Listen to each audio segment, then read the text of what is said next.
Called over to the Village of Oxford Planning Commission meeting this day, September the 6th, 2022. If we'd all please stand and rise and pay respects to the flag.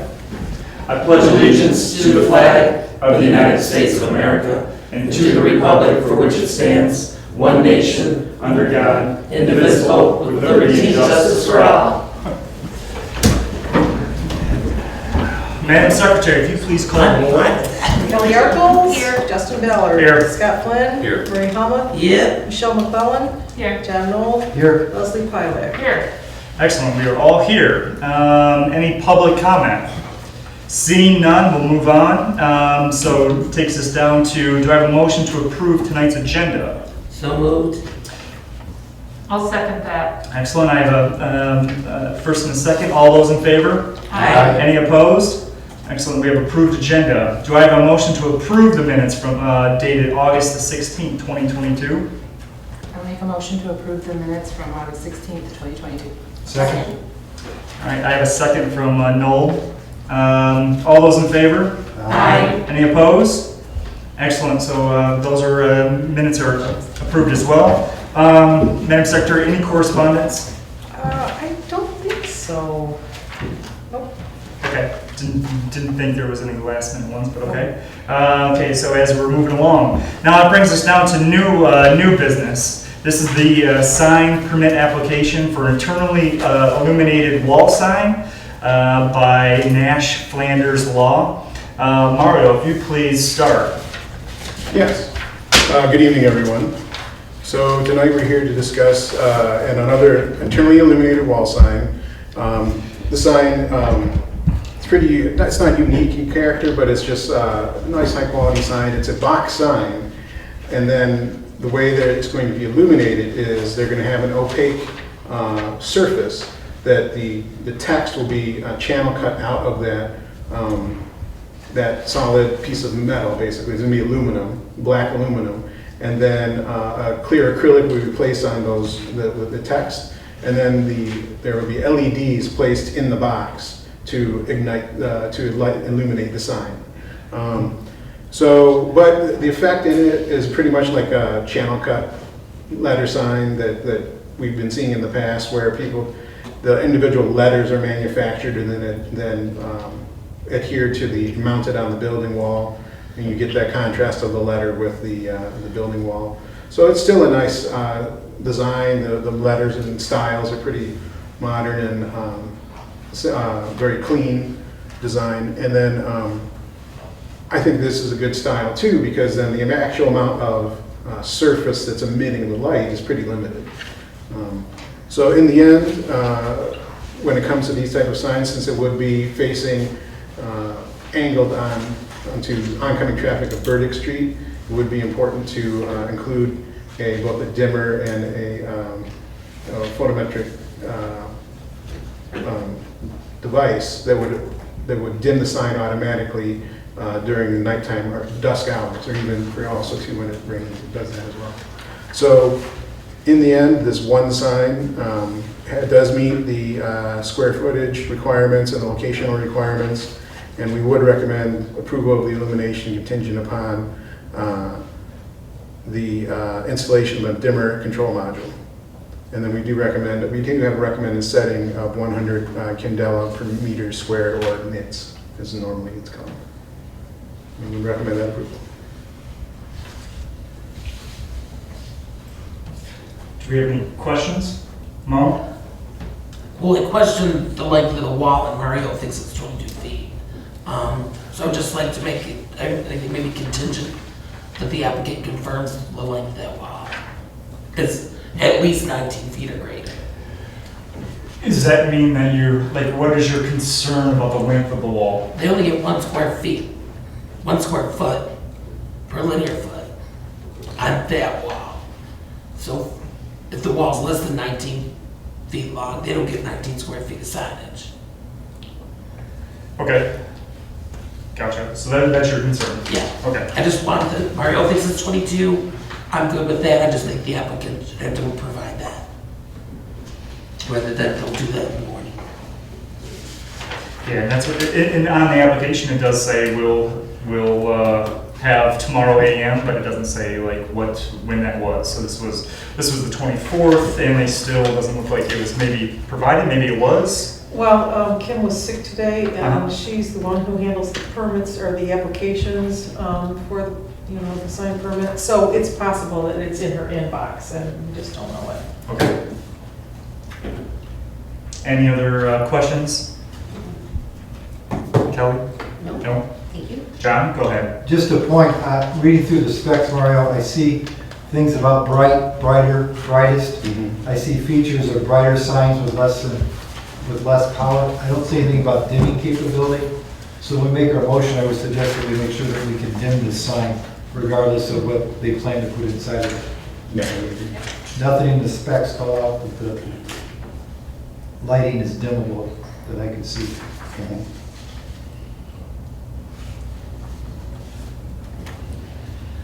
Scott?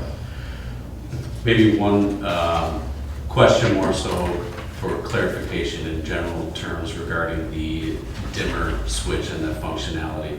Is this similar to a dial knob swimmer dimmer in a residential application, or are these digital where they can input the value of candela per square meters and ensure that it's within or less than the 100 CDs squared? That's a good question. I think it would be a matter of the options that are made available by the manufacturer, or the sign manufacturer, I should say. Because as was pointed out by John, that technically the light fixtures themselves don't have a dimming capability. It would be a box that would be installed in between Right. that could dim them. And then the actual getting to the precise light level that we're requiring would probably require some type of annotated, either an annotated knob that in theory, the knob would have some type of, 0 to 10, or in this case, as it is, so that doesn't go to 11. Right. So in this case, it would be something either like that or something digital, as you indicated. Okay. That was the general question and comments as far as the dimmer switch functionality. Otherwise, no concerns. Okay. Michelle? Leslie? None. None? Okay. There's no landscape here. All right. I mean, I guess maybe at this, is there, so at this point, this is a pretty straightforward sign. A lot of the, based on McKenna's recommendations, I'd probably like to make a motion. And I'd like to make a motion to approve the internally illuminated wall sign for Nash Flanders Law at 4 West Burdick Street, contingent upon McKenna's August 30th memo, with the installation of a dimmer controls and the sign not to exceed 100 candel from dusk till dawn, as well as confirm the wall size is greater than 19 feet. A second. I have a motion from Ballard and a second from I support. That was really hard.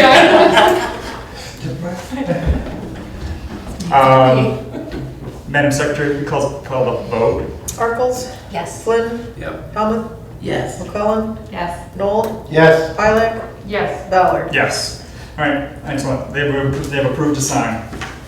So now this kind of takes us to B. B is a discussion of, all right, to discuss, we've had quite a few signs with signs and lighting come to the Planning Commission. And one of the things that we were talking about internally is, does it make sense for them to always come back here for this approval? It seems as though all the approvals have, we have very specific rules that they have to follow, and the only rule that probably brings it to the table here at the Planning Commission is the illuminated sign and the dimmer switch to make sure that it fits. I guess maybe the question is, to have the discussion is, maybe we can update the ordinance to include the dimmer switch and include this so that it's not it doesn't have to be brought to the Planning Commission. I agree, and I think I kind of mentioned this with the landscape thing a while back, can we just change what those ordinances say for this reason, and like with the landscaping, like we want a percentage, I know that's landscaping is not our discussion right now, but Yep. just similar topic, like we keep seeing the same, or when we get the site plans, they should already know, they have the dimmer switch needs to be in there, that kind of thing. I agree, like, maybe put it, update it. Any other, Kelly, any thoughts? No, I think that'd be fantastic to include that in the ordinance. Okay. Is the, well, I'm not opposed by any stretch of the imagination to include the dimmer as a majority of the businesses in the village may or could create some light concerns through roadway travel, et cetera. I'm curious to see, is it, that's an imposed cost, if you will, on the business owner. I don't know how much to include that dimmer switch for every illuminated sign. But what's the percentage of businesses that really have a concern over, that we would have a concern, or the community would have a concern over too bright of a sign? Go ahead, because I think, Mo, if I think, I'm not going to speak for you, but I think that this was really put into place because what the village was worried about was having signs up and down 24 or around the area and having them way too bright. Yeah. And this was allowing the neighbors to have some say in this, to say, hey, that sign is way too bright. Mm-hmm. It is like, it's not part of what it's, and so that helps give that control within our laws. But we have then, and that's subjective versus objective. I think the standard candela per square meter is defined at 100. Would it be more appropriate to include that objective parameter into the ordinance? And should they not fall within that subjective number, then it's their responsibility to add a dimmer should there be some complaints from the community and those complaints are deemed justified. What do you do for a living? Because I feel like I'm here, and you're talking up here, like Leslie or trees. I think we had a little bit of this discussion earlier. The village doesn't have the capabilities of measuring. So I'm looking into it a little bit more. It does appear that standard light meters can be used to measure this type of illumination. If you recall, not getting into the weeds again, but there's a light that falls on an object, and that's the luminance, and that's typically what like one of those light meters with a bulb on it that you see in front of cameras. That's usually when it measures. But evidently, they can be calibrated to also measure the illuminance, the light emitted from a surface, such as a sign. And they could be calibrated to do that. And so then it could be something that could be enforced via a site visit with a piece of equipment. And it's not expensive. I'm kind of going another way with it because I thought we couldn't do that, but when we did another building on Washington Street, it was kind of suggested, since it was facing residential, if the ordinance officer came and said the neighbors, it's too bright, and there was a gentleman's agreement that they would turn it down. I do know that different types of year, particularly in the wintertime, signs get brighter because of the reflection from the snow and things. Exactly, yeah. So if we're opting to take a dimmer away from it, I'm not in favor of that. I think the dimmers need to be available at all the new signs. The older signs, when they're updating them, that's a different story. But for anything new like this, I think we need to have a dimmer. And one thing about a dimmer in terms of any kind of cost is that in this case, the previous case we just looked at, a box sign, at least those type of signs, the box itself, the actual frame, and all the electrical equipment is, once it's installed, it's usually can be reutilized. And so a lot of times it'll just be about taking out the plastic or the surface, and you will, and putting in a new sign in the box. So therefore, it might not cost as much to the businesses because it will be a cost that's a site feature that'll be maintained for some signs. Now with the channel cut letters, that might be something that might get removed when a business closes. So there's that as an option. But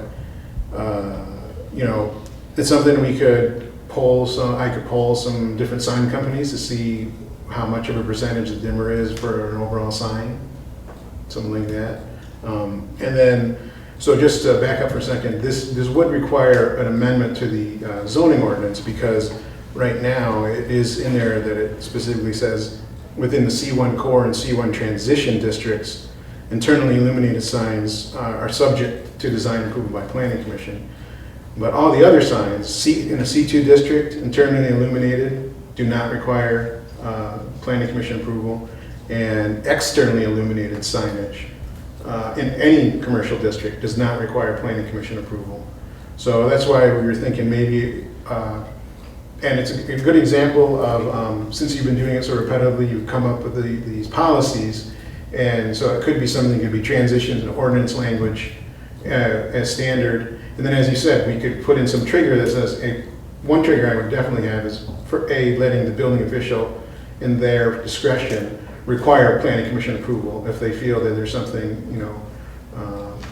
that's potentially impactful on the residents or the traffic that they would require planning commission approval around the building official. But B, we could come up with other things that you feel would be appropriate to trigger your approval, such as if they did exceed 100 candela per meter squared, or some other quantified standard that they're just not capable of meeting. That to that effect. So I think we could write some language that could make it a little bit more automatic, and then in the end, help out the businesses just by letting them not have to wait this extended period of time to get that review. And so that's the balance we're trying to strike. The amount of time it takes to get their sign and get it open versus the additional cost, I guess, possibly. Go ahead, Leslie. Just to summarize, I think we've been talking about other places that we wanted to look at ordinances and update the language, and this might be like a first priority. And so I would like to suggest that, or propose maybe that Mario gathers more information, does some research, maybe looks at some other communities' language and how they're addressing this question, brings back some possible potential ordinance amendments for us to consider in the next few meetings. That would be, I think, a way to do something with this. If I could throw up whatever you want. Part of the reason this is in here is the old planning commission didn't like internally lit signs. They wanted the gooseneck lighting on flat board signs, not internally lit. So this has kind of been a compromise to get to this point where we have to go through special approval for it. I don't really care what kind of sign people have. Internally lit, gooseneck, doesn't make much of a difference. We actually had that, what's the phone repair place? Cracked screens, cracked. He was internally lit, but he kept the goosenecks. Yellow ones. Yeah. Beautiful yellow. Yeah, so it still looked like the historical signs that they wanted in the downtown. So just something to keep in the back of your mind. What we have on the books now is a compromise to get to this point. Yep. So I think, it's kind of one of those things is, to discuss, do we want to have Mario look into that, maybe rewriting, because it was something that, how many signs have we had in the last year? 10 maybe? And every one of those 10 signs had these exact same parameters. One of them had a dimmer control and cannot exceed 100 candelas, right? Those are the two. That's the only, I would say, that's one of the only reasons why it's in front of us right this minute, because all the other things, and you can stop me or tell me if I'm wrong, is that all the other things are controlled administratively except for those two items, right? So thinking wise, does it make sense to put this much resources into a very specific thing where something administrative will handle that? So, go ahead. Mark, how much time for a business would this save? You know, we're talking about the three things that are dear to our heart, but for a business owner coming into the village, how much time would this save? Oh, with the save? Yeah. Probably at least a month, maybe, Terry, would that be right? Pretty close, yeah. Yeah. Because it's very. That's another really good reason why. Yeah, exactly, yeah. To do this. Okay. So, do we have to vote on this to say we want him to look into changing I it? think you should, yeah. Okay, so we have to create a motion, right? Master of motions, if you would please Mr. assist. Chair, I'd like to make a motion that we ask Mario to investigate our ordinances for signage for three reasons. One, to add the dimmer control. Two, to work with the brightness at some level. And three, I think it would be just good business for the village to do that for our prospective businesses coming in, to make their job easier, less costly. Do we have a second? Okay, we have a motion and we have a second. Do we have to do a roll or should we just? I would. All right, let's do a roll then. Okay, Flynn, No. Helmuth, No. McClellan, Yes. Pilak, Yes. Ballard, Yes. Arkles. Yes. Noel, did I say Yes. Noel? Okay. Okay, so the motion carries. So Mario, if you would please assist in helping kind of present something for us. Okay. Takes us now to old business. Seeing none. Any public comment? Is that public comment based on? It's based on. Anyway, public comment. Just for your information, that's usually for public comment for items not already on the agenda. I thought that was the first one. I thought that was public comment for the very first one. Anyways. Oh, yeah, I guess you guys give them. Any public comment? Seeing none, as we move on. Consultant administration comments. I don't have any. No comment. This is a good time for me to make a comment or next? Go for it, Kelly. All right. I have more of a question, and maybe it's something that needs to go to Joe, but the dispensary, the 453 South Broadway at 1000 Industrial Drive, now that the marina or the boat storage has moved out, do we have any indication on when they're going to get started? Because I'm hearing a ton of complaints, and I agree with it, that the fencing now looks horrific. Well, actually, yes, we've had those complaints. The problem is that property is being sold and purchased again. It's going through another, in fact, it should be done this week. And I spoke with the guy who was buying the property, and he said he has no problem taking care of it, but he can't do it until he actually has ownership. So Okay. that's where we're stuck. And we've explained that to people, and they've been very understanding about it. It has been registered by law once we take a complaint, and if it's determined that there is a violation, the property owner has 10 days to address the violation, or at least have a plan to address the violation. In this case, we have an indication that the plan is to address the violation, so we'll let it probably go till Thursday maybe this week, and then send Dan out there to just, or hire somebody to clean it up and put it on their tax bill. That's the next course of action. But I spoke with the gentleman, and he said absolutely he'd get on it right away, so. Okay. Okay, thank you. All right, great. Commissioner comments. Any more commissioner comments? Okay. Township Planning Commission updates. No comment, thank you. Okay. ZBA. No comments. And DDA. I don't think there's anybody here from the DDA. I think Chief is not here and Joe's not here. So that brings us now to adjournment. So moved.